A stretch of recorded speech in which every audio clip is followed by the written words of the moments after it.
Por fin, he salido, ya acabé por hoy. Ahora me iré a mi casa a descansar. A descansar, Andrea. Acuérdate que mañana tenemos evaluación de ciencias sociales sobre la casación y la acción pública de inconstitucionalidad. Verdad, no me acordaba. Me iré a una biblioteca a mirar a ver qué encuentro, porque la verdad no sé nada de eso. Nos vemos mañana. Adiós, Lorena.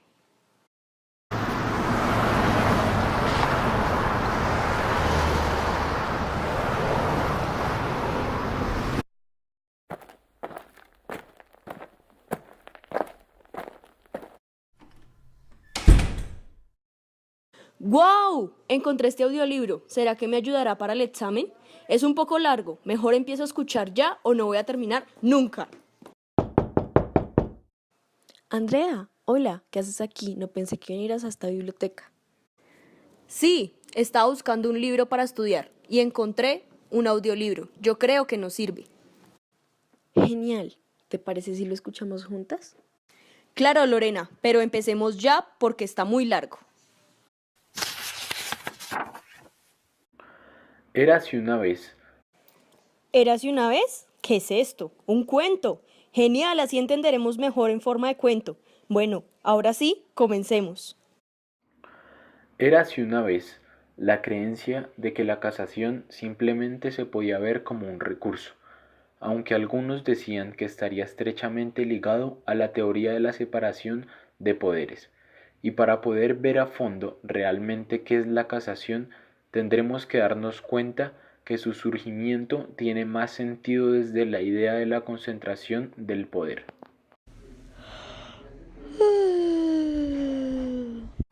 Andrea, vas a tener que explicarme lo que acabamos de escuchar, porque la verdad es que tengo mucho sueño y no puse mucha atención.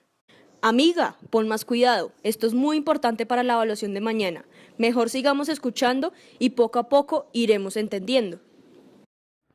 En el derecho procesal se estudia como un recurso extraordinario donde se acude a la Corte Suprema de Justicia, con el fin de que revise el fallo que se ha dado por el tribunal que es su inferior jerárquico, y se debe corroborar que no se haya producido ningún error en la interpretación o aplicación del derecho, y finalmente se decidirá si se opta por casar o no la sentencia que se revisa.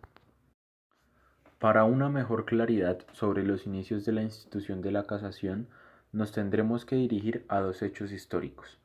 Primeramente, la Revolución Francesa de 1789 y como segundo hecho, la Constitución colombiana de 1886. Pero, ¿qué tendrá que ver la Revolución Francesa con la institución de la casación en Colombia? ¿Tú sabes algo sobre eso, Lorena? No tengo la menor idea sobre esto, pero debe ser muy interesante. Sigamos escuchando. En el primer hecho histórico ligado a la creación de la casación, no podemos verlo como el primer germen de esta institución. Desde el antiguo régimen se podía observar una figura denominada Conseil des Parties, aunque se podría considerar que el primer germen de la casación no tenía la misma estructura que el que se heredó de la Revolución Francesa. El del antiguo régimen tenía dependencia directa de los mandatos del rey y buscaba controlar los parlamentos, que en repetidas ocasiones no cumplían las ordenanzas del rey. Creo que entendí bien. El primer germen de la institución de la casación se desarrolló en el antiguo régimen, pero tiene una estructura totalmente diferente a la que se desarrolló en tiempos de la Revolución Francesa. Sí, así es. Pero entonces, ¿cómo es la institución de la casación que se desarrolló en la Revolución Francesa? El recurso de casación en su creación durante la Asamblea Nacional Constituyente Francesa tenía un objetivo más jurídico objetivo. Esto se refería a la unidad jurisprudencial y es con esto donde se puede relacionar con la concentración del poder. Pero yo creo que no se puede dejar por fuera de la institución de la casación la teoría de la separación de poderes. Si mal no recuerdo, algo que el profesor dijo en clase es que nuestra doctrina procesalista defiende la conexión existente entre el recurso de la casación con un esquema de separación de poderes. Sí, y escuché esta parte del libro. Creo que van a hablar sobre eso. La casación, al ser un recurso para la protección de la ley y que busca el mejor orden posible de las cosas, tenía la necesidad de un esquema de separación de poderes para que no estuvieran todas las decisiones en cabeza de solo un órgano. Un momento, Andrea, para el audio. Es que en Colombia, durante los años de vigencia de la Constitución de 1863, la estructura de nuestra nación era federalista. Por lo tanto, no había concentración del poder y cada estado soberano era libre de tomar sus decisiones, entonces era muy probable que no existiera un mecanismo que protegiera la ley. Además, en esta constitución no había quedado claro hasta qué punto el gobierno central tenía el derecho a intervenir militarmente a los estados soberanos. Sí, eso es verdad. Y ese fue uno de los puntos que dio lugar al movimiento de regeneración que atacaría al régimen federal. Lorena, ¿tú no estás cansada? Tengo mucho sueño, además esta parte de la historia me aburre mucho. Pero bueno, sigamos escuchando que falta bastante y esto es para mañana. El proyecto de regeneración expresado en la Constitución de 1886 buscaba cerrar la página del desorden y de debilidad institucional que generó el régimen federal que rigió el país durante la segunda mitad del siglo XIX. Rafael Núñez tenía en sus manos solucionar esto y para solucionarlo lo haría con la centralización del poder. Para esto se utilizaron dos tipos de herramientas: las normativas, que consiste en la expedición de una legislación que unifica las diversas fuentes que se habían constituido en el país federal, y las institucionales, donde se crean mecanismos que sirvieran para cuidar la correcta aplicación de las normas ordenadoras nacionales.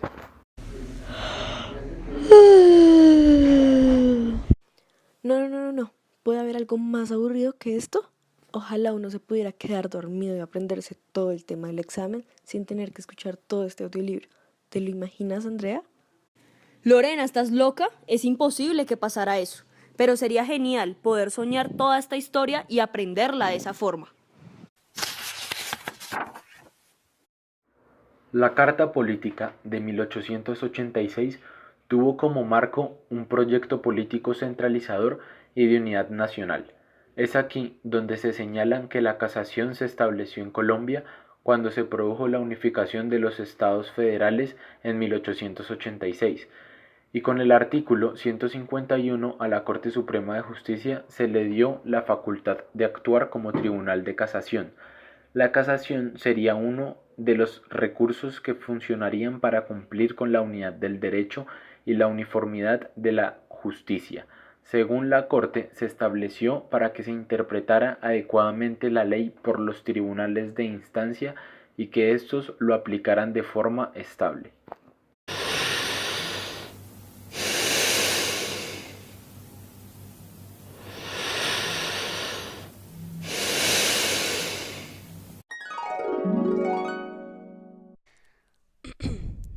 De diciembre de 1886. Compete a la Corte resolver un asunto de prelación de créditos en el cual tiene interés el Banco Nacional. La Corte Suprema de Justicia, como es de conocimiento de todos en esta sala, está comprometida con la unificación del derecho nacional, razón por la cual nos pronunciamos con especial interés en este asunto. Objeción. La Corte Suprema de Justicia no es competente para resolver un caso como este, y mucho menos para dictar una sentencia. ¿Qué está queriendo decir usted, señor procurador? La competencia de este tribunal está dada por la Constitución Política de 1886. Explíquenos, por favor, su razonamiento para negar nuestra competencia. Es muy sencillo, señora magistrada. El problema que nos compete resolver ahora recae sobre el conflicto entre dos particulares, acreedor y deudor respectivamente, que celebraron sus negocios sobre las leyes de Cundinamarca. ¿No es así? Pues claro que sí. Todos tenemos conocimiento del problema jurídico, señor procurador. ¿Pero a dónde quiere llegar? Prosigo con mi explicación, señora magistrada. Resulta que en nuestra investigación del caso, encontramos que el deudor no solo tenía deudas con este acreedor, sino con muchas otras personas y entidades. Entre ellos, tenía una deuda a favor del Banco Nacional. Entonces, siguiendo este orden de ideas, y tal como lo plantea usted, señora magistrada, dadas las atribuciones otorgadas a este cuerpo colegiado en la Constitución de 1886, la Corte Suprema de Justicia solo es competente para señalar la clase de crédito del Banco Nacional y después de haber hecho esto devolver el expediente al Tribunal Superior de Cundinamarca, quien será el encargado de fallar sobre este caso y dictar sentencia. Esto bajo el entendido que esta Corte solo está calificada para intervenir en aquellos asuntos en los que tenga interés esta nación. Por lo tanto, al señalar el tipo de crédito que tiene el Banco Nacional, ya cumplió con lo previsto por la Constitución y no entrará a resolver nada más a fondo de este caso.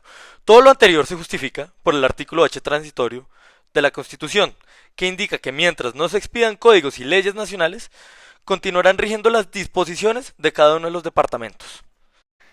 ¿Sostiene usted, señor procurador, que la Corte debe reducirse a calificar el crédito del Banco Nacional y señalarle su lugar en la prelación, y que enseguida debe enviar los autos al Tribunal Superior de Cundinamarca, conforme a lo que dicta el artículo H transitorio de la Constitución, para que este tribunal complete la sentencia fallando respecto de los demás créditos?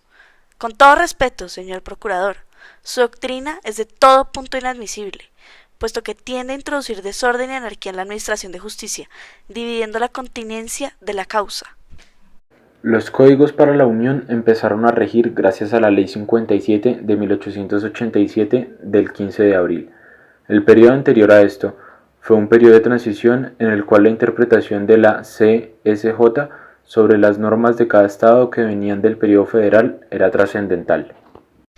Dicho esto, la Corte reitera su objetivo político de evitar el caos y la anarquía contra la que se cree que se está rebelando el movimiento de la regeneración, guiando sus funciones hacia objetivos de unificación.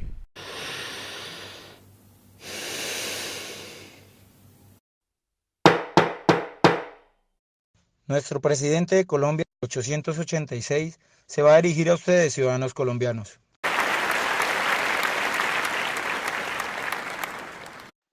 Aclamado pueblo, el control que ejerce sobre las leyes es que yo como presidente electo podré objetar cualquier tipo de proyecto de ley. Esta será la forma en la que yo controle las leyes, y así podré cumplir la supremacía de la ley sobre la Constitución. Ahora le daré la palabra al Congreso. Nosotros como Congreso somos los responsables del control constitucional, además de nosotros también nuestro señor presidente y la especial función legislativa que le dimos a la Corte, lo cual quedará expuesto en el artículo 6 de la Ley 153 de 1887.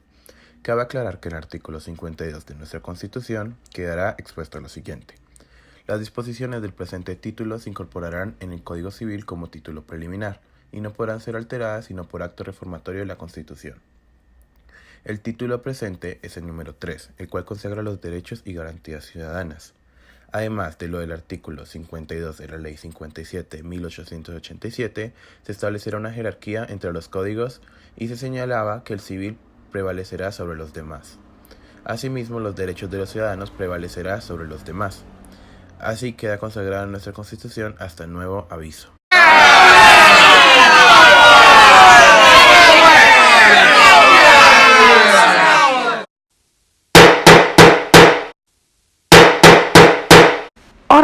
Orden, por favor. Continúe. Señor presidente Manuel Antonio Sanclamante, los liberales han empezado una guerra donde dicen que los debemos dejar desarrollar un proyecto político en el cual Colombia sea un estado federal. Afirman que están cansados que desde 1886 el Partido Conservador se mantenga en el poder y los excluyan como oposición. Como toca ponerle fin a esto, pues responderemos militarmente de igual manera.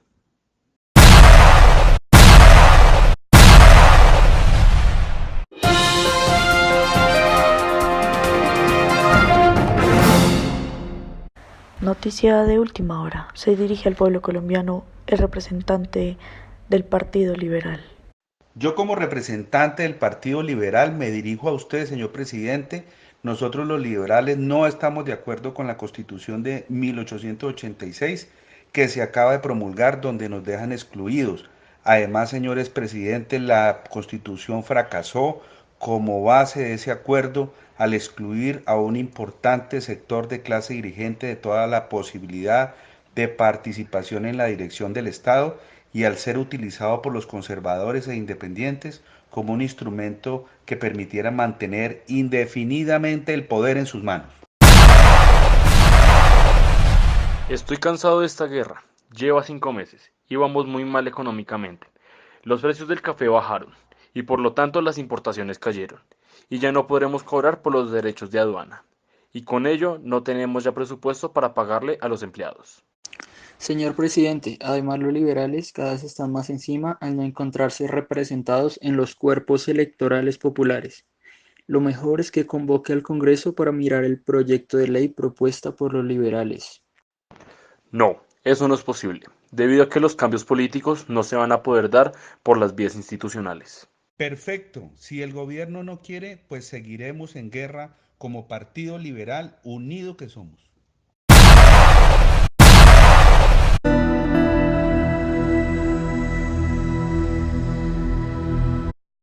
Muy bien, militares. Los felicito. Derrotamos a los liberales y ganamos, aunque durara esta guerra más de 2 años y murieran aproximadamente 100.000 personas. Ganamos y triunfamos como gobierno. Aunque esto no puede continuar así definitivamente, debemos reformar la Constitución de 1886. Qué pena, presidente, interrumpirlo en su discurso. Es que mire las noticias.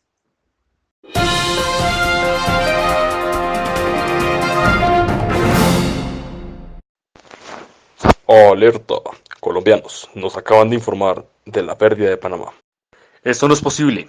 ¿Cómo pasó? No podemos seguir así, vamos de mal en peor. La exclusión del gobierno opositor nos trajo fuertes consecuencias. Lo mejor es unirnos a ellos. Redáctame por favor una invitación para un discurso a los liberales. Bueno, señor presidente. Buenas tardes.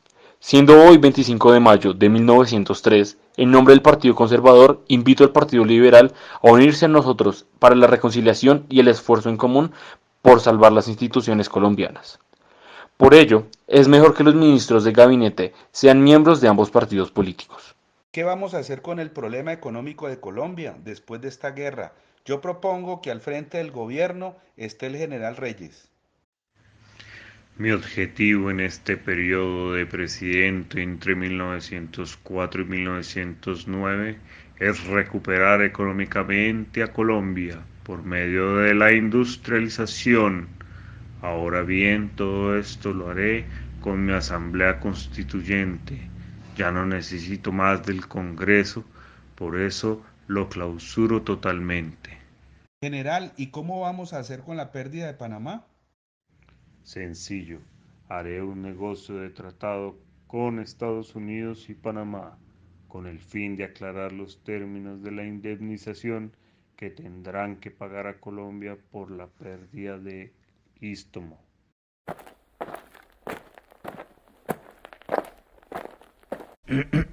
Señores, hoy los reuní para proponerles algo, sacar al general Reyes porque no pertenece a nosotros. Él es un militar experimentado y ganó gran popularidad y podría ser una amenaza para nosotros. ¿Qué propone? Hacerle una propuesta para que renuncie al cargo. Pero si el general Reyes ya dijo que se iba a perpetuar al poder. No importa, le propondremos algo y él se retirará. Ya fue suficiente del quinquenio de Reyes, 5 años, más que suficiente. Además ya Colombia está estable económicamente. One debt to society later. Me dirijo a ustedes, pueblo colombiano, para renunciar a mi cargo como presidente. Lo logramos. Ahora bien, lo mejor es convocar una Asamblea Nacional Constituyente con el fin de reformar la Constitución de 1886 que tantos problemas nos trajo. Esta asamblea para el año 1910 deja redactado el acto legislativo No. 3, por medio del cual se reforma la Constitución de 1886 en puntos esenciales. Se suprime la pena de muerte, se consagra la reunión anual del Congreso, los magistrados de la Corte Suprema de Justicia ya no serán vitalicios, sino elegidos por un periodo de 5 años, de la modificación del artículo 121, donde dispone que el presidente no podrá derogar las leyes vigentes sino solo suspenderlas, y los decretos legislativos que hubiera dictado dejarían de regir al establecerse el orden público. Esperen un momento. Yo como representante del partido exijo la acción pública de inconstitucionalidad. Teniendo en cuenta lo anterior, la Asamblea Nacional Constituyente da los parámetros necesarios para que un ciudadano pueda ejercer la acción pública de inconstitucionalidad. Primero, ser colombiano, varón, mayor de 21 años. Segundo, ejercer la profesión ante un oficio, tener ocupación lícita u otro medio legítimo. Debe saber leer y escribir. Niñas, por favor se despiertan. Esto es una biblioteca. Vayan a dormir a otro lugar. Uy, ¿cómo así, Andrea? ¿En qué momento nos quedamos dormidas? Además, tuve un sueño muy raro, donde me estaban contando sobre la acción de inconstitucionalidad y de casación. No entiendo qué fue lo que pasó. ¿Cómo así, Lorena? Yo también tuve exactamente el mismo sueño. Parecía muy real, como si estuviéramos en esa época. ¿Será que mientras fuimos escuchando el cuento y nos quedamos dormidas, nos trasladamos a esa época? No lo sé, Andrea, pero sea lo que sea, lo entendí muy fácil y creo que yo estoy más que preparada para el examen de mañana. Por supuesto, Lorena, estamos súper listas. Vamos por ese 5.